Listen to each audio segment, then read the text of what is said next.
Selamat berjumpa kembali dalam layanan audio Sahabat Seperjalanan. Hari ini adalah hari Kamis 29 Mei 2025, sebuah hari yang sangat khusus yaitu tentang kenaikan Tuhan Yesus. Setelah Tuhan Yesus menjalani seluruh proses karya keselamatan, terlahir, mati, bangkit, menampakkan diri, dan kemudian kenaikan Tuhan Yesus. Mari kita berdoa. Bapa dalam surga, terima kasih ya Tuhan untuk seluruh proses penyelamatan karya Allah yang sangat sempurna, sangat luar biasa. Dengan anugerah yang Tuhan limpahkan, bagaimana karya Kristus hadir untuk menyelamatkan, memberkati, dan menganugerahi keindahan dalam hidup kami. Dalam nama Tuhan Yesus kami berdoa, amin. Shalom sahabat perjalanan yang dikasihi Tuhan, kita akan membaca dari Lukas 24 ayat 50 sampai ke 53. Demikian bunyi firman Tuhan. Lalu Yesus membawa mereka keluar kota sampai dekat Betania. Di situ ia mengangkat tangannya dan memberkati mereka. Dan ketika ia sedang memberkati mereka, ia berpisah dari mereka dan terangkat ke surga. Mereka sujud menyembah kepadanya, lalu mereka pulang ke Yerusalem dengan sangat sukacita. Mereka senantiasa berada di dalam bait Allah dan memuliakan Allah. Mari kita berdoa. Bapa yang di dalam surga, sebagaimana Kristus telah menyelesaikan seluruh karya keselamatan di dalam rangka mencintai, mengasihi, menebus kami ingin belajar seperti apa yang sudah Tuhan Yesus lakukan dari terlahir sampai kemudian kenaikan ke surga, semata-mata mengerjakan kehendak Allah. Dalam nama Tuhan Yesus kami berdoa, amin. Shalom sahabat perjalanan yang dikasihi Tuhan, kenaikan Tuhan Yesus. Kita sudah belajar bagaimana hidup ini agar memiliki sebuah proses untuk menuju sukses, bagaimana kita pelajari di dalam renungan sahabat seperjalanan kemarin. Apa yang dilakukan oleh Yesus? Yesus bisa menyelamatkan kita tanpa lewat proses, tapi Yesus melakukannya melewati yang namanya proses. Allah tidak perlu di dalam sebuah proses terlahir menjadi manusia. Allah tidak perlu kalau dengan kehendak dan kekuasaannya melewati yang namanya itu kematian dan salib.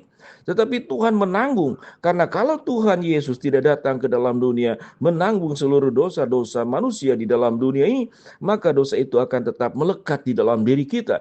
Dan dosa itu akan membawa kepada kematian kekal. Maut itu akan menjemput kita, dan kita akan benar-benar terpisah selamanya dari Allah. Apa yang dilakukan oleh Tuhan Yesus datang ke dalam dunia sampai kenaikan ke surga, semata-mata apa yang sudah terputus, Yesus berencana dan kemudian mengeksekusinya, melaksanakannya dengan sempurna lewat karya kelahiran keselamatan yang Tuhan nyatakan sampai kematiannya di atas kayu salib, sampai kebangkitannya, dan sampai kenaikannya. Yesus melakukan seluruh proses itu di dalam rangka mencintai dan mengasihi kita semua. Sahabat seperjalanan, ayat 50 dikatakan, lalu Yesus membawa mereka keluar kota sampai dekat Betania. Di situ ia mengangkat tangannya, memberkati mereka, dan ketika ia sedang memberkati mereka, ia berpisah dari mereka dan terangkat ke surga. Ada proses terangkat ke surga. Ada sebuah pertanyaan, apakah surga memang di atas? Kita harus tahu, surga dan alam semesta dua hal berbeda. Surga adalah sebuah kehidupan yang di luar material, tetapi terangkat ke surga untuk menunjukkan sebuah pemahaman bahwa surga itu seringkali dilambangkan sebagai tempat Allah bertata. Langit itu adalah tempat Tuhan bertata, dan bumi ini tempat pijakan kakinya, yang dimana dia sebagai raja di atas segala raja, berkuasa untuk seluruh bumi ini. Sahabat seperjalanan, dan ketika ia sedang memberkati mereka, yang berpisah dari mereka dan terangkat ke surga. Kita boleh belajar di dalam hal ini bagaimana Yesus secara sempurna melakukan seluruh tindakan kasih-Nya untuk menyelamatkan setiap kita masing-masing. Tidak pernah ada yang namanya setengah-setengah atau berhenti di tengah jalan. Sampai bagian ini, mari sahabat seperjalanan kita belajar dalam hidup ini. Sesulit apapun kehidupan yang kita hadapi, sesulit apapun problem yang kita harus lewati, kita harus percaya bahwa kita mampu menyelesaikannya dengan baik, sebagaimana Kristus sudah menyelesaikan seluruh karyanya sampai naik ke surga. Apa yang dialami oleh Yesus naik ke surga dengan kekuasaannya, itu akan nyata juga kepada setiap kita masing-masing.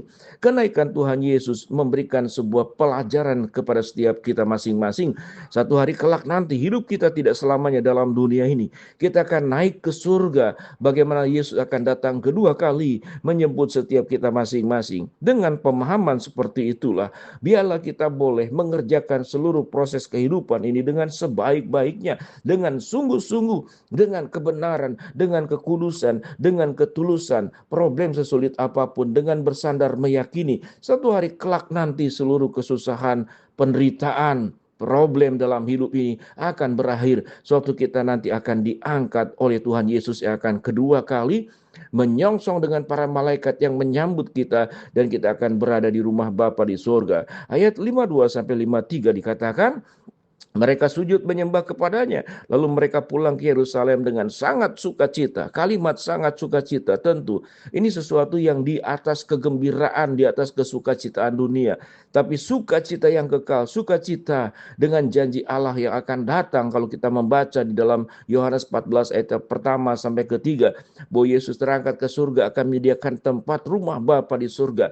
Sehingga di mana aku berada, kamu pun berada. Ayat 53 dikatakan mereka senantiasa berada di dalam bait Allah dan memuliakan Allah. Tentu gambaran ini tidak hanya setiap kita sahabat seperjalanan tiap hari harus ada di gereja, tetapi artinya setiap hari kita tahu dengan jelas rumah Bapa yang ada di dalam dunia, di dalam bentuk fisik gereja, gedung gereja, itu adalah gambaran dan menjelaskan tentang rumah Bapa di surga yang digambarkan dalam Wahyu 21. Jalannya terbuat dari emas, setiap dindingnya itu dilapisi oleh 12 batu permata yang berbeda-beda.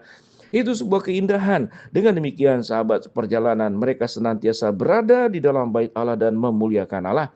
Biarlah hidup kita senantiasa pelajarannya adalah selalu dekat dengan Tuhan, memuliakan Tuhan, apapun kondisi keadaan yang kita hadapi. Karena satu hari kelak nanti kita akan bertemu dengan Bapa di surga, dipertemukan muka dengan muka orang-orang para kekasihnya, orang-orang yang ada hidup bersama di dalam Tuhan dan iman percaya yang sama kepada Kristus yang adalah keselamatan bagi dunia ini, dan tidak ada keselamatan lain di bawah kolong langit ini selain di dalam Dia.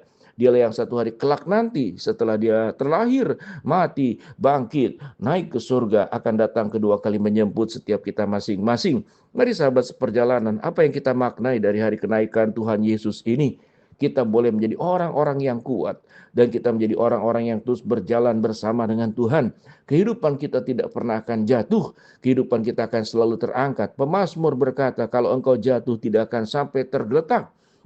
Sebab Tuhan menopang kita, dan Tuhan akan menuntun kita menjadi pribadi-pribadi melewati kemenangan dengan kemenangan. Mari sahabat seperjalanan, persoalan hidup apa yang sedang kau hadapi saat ini, yang membuat engkau lemah, yang membuat engkau khawatir, yang membuat engkau takut, yang membuat engkau tidak berdaya, yang membuat engkau rasa tidak sanggup lagi menjalani kehidupan ini. Pandanglah Yesus yang sudah lahir, mati, bangkit, naik ke surga, akan menjemput kita pada saat dia kedatangan dia yang kedua kali. Dengan iman percaya seperti itulah, sesulit apapun kehidupan yang kita lewati saat ini, mari tetap hidup di dalam kebenaran, mari tetap hidup di dalam percaya kepada Allah, Allah yang maha kasih, Allah yang maha sempurna, Allah yang maha kuasa akan menolong kita menjadi pribadi-pribadi yang menang dalam kehidupan ini.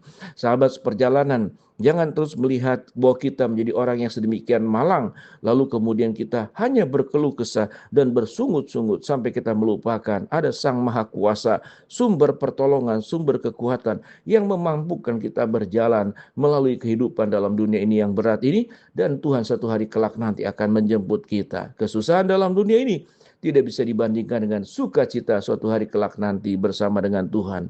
Mari kita berdoa. Bapa dalam surga, terima kasih buat kebenaran firman Allah yang kami pelajari hari ini. Mau berdoa buat sahabat perjalanan yang sakit, Tuhan jamah sembuhkan. Sahabat perjalanan yang sedang menghadapi masalah, Tuhan bukakan jalan. Sahabat perjalanan yang sedang berdoa mengharapkan sesuatu, Tuhan kabulkan dengan waktu dan cara Tuhan yang terbaik. Dalam nama Tuhan Yesus kami berdoa, amin.